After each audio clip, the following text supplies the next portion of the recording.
আমাদের যোগ্যতাটাই প্রশ্নবিদ্ধ। পরিপূর্ণ মানুষ হওয়ার জন্য আসলে দুইটা জিনিস দরকার, একটা হলো বুদ্ধি আর একটা হলো বিবেচনা। এই দুইটা এক হলে আসলে সম্পূর্ণ মানুষ হওয়া যায়। তো আমাদের যারা আছেন এখন রেগুলেটরি অথরিটিতে, তাদের বুদ্ধি নিয়ে আসলে আমার কোনো সন্দেহ নেই, তারা যথেষ্ট বুদ্ধিমান, এটা আমরা জানি। বাট বিবেচনা আছে কিনা আমার যথেষ্ট সন্দেহ আছে। কারণ বিবেচনা থাকলে 5 টাকার প্রোডাক্টের উপরে কোনো অবস্থাতে ভ্যাট ইন্ট্রোডিউস হইতো না। 5 টাকার প্রোডাক্টে কনজিউমার কারা? এখানে আমরা আজকে এখানে যারা বসছি তাদের একটা বড় প্রোডাক্ট হলো 5 টাকা এবং 10 টাকার প্রোডাক্ট, এবং এটা কনজিউমার মূলত আমাদের দেশের যারা নিম্ন আয়ের লোক, তারাই এটার মূল কনজিউমার। সো আমরা কার কাছ থেকে টাকা নিয়ে কাকে দেওয়ার চেষ্টা করছি, এই প্রশ্নটা তখন বড় হয়ে আসে যখন 5 টাকার প্রোডাক্টের উপরে ভ্যাট আসে। যে কারো বিবেচনা থাকলে এটা খুব সহজেই আমরা বুঝতে পারবো যে একটা 5 টাকার প্রোডাক্ট আসলে তৈরি করে কেউ কোনো প্রফিট করতে পারে কিনা। প্যাকেজিং দিয়ে, মেশিনপত্র খরচ দিয়ে, ডিস্ট্রিবিউশন কস্ট, লোকজনের বেতন দিয়ে কিছু না কিছু প্রোডাক্ট তো 5 টাকার মধ্যে দিতেই হয়। যদি ভ্যাট ট্যাক্স নাও দেয় তারপরেও 5 টাকা দিয়ে একটা প্রোডাক্ট বানানো সম্ভব কিনা। সো নিঃসন্দেহে এই 5 টাকা 10 টাকার প্রোডাক্ট আমরা যারা তৈরি করছি তারা তো প্রফিট করছি না। 5 টাকার প্রোডাক্টে তো প্রফিট করার প্রশ্নই ওঠে না।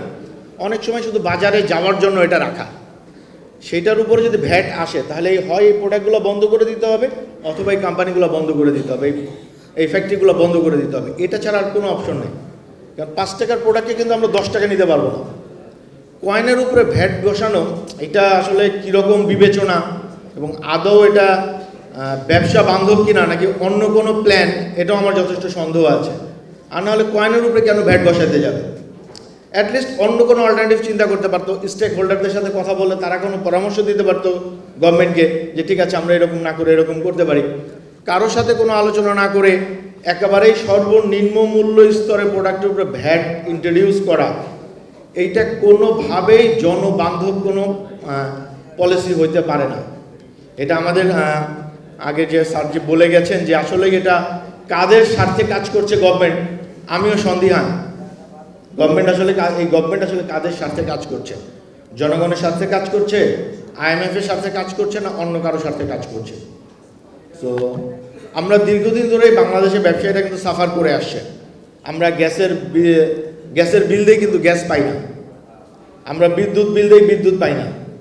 তার উপরে গত সিজনেও কিন্তু গত সামারেও অর্ধেক ফ্যাক্টরি চলছে জেনারেটারে। ফ্যাক্টরি 50% প্রোডাকশন হচ্ছে জেনারেটার দিয়ে। সেখানে যদি এই লেভেলে গ্যাস, তেল এগুলোর দাম বাড়ানো হয় তাহলে আসলে উৎপাদন খরচ কোনোভাবেই ভোক্তার ক্রয়সীমার মধ্যে রাখা যাবে না।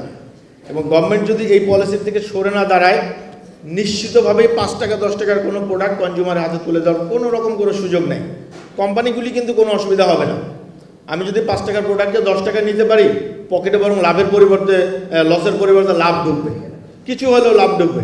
এখন 1 ইউনিট বিক্রি করলে কিছু লস হয়, তখন যদি 1 ইউনিটের পরিবর্তে আমরা 100 ইউনিটের পরিবর্তে আমরা 1 ইউনিট বিক্রি করি তাহলেও লাভ হবে 5 টাকার প্রোডাক্ট 10 টাকা করতে পারলে। কিন্তু 100 ইউনিটের পরিবর্তে 1 ইউনিট বিক্রি করলে গভর্নমেন্টের রেভিনিউ আদৌ বাড়বে কিনা? ভ্যাট সেখানে 15% জায়গায় 50% করুন, কিন্তু 100 ইউনিটের পরিবর্তে 1 ইউনিট করলে গভর্নমেন্টের কোনোভাবেই রেভিনিউ বাড়ার সম্ভাবনা নাই।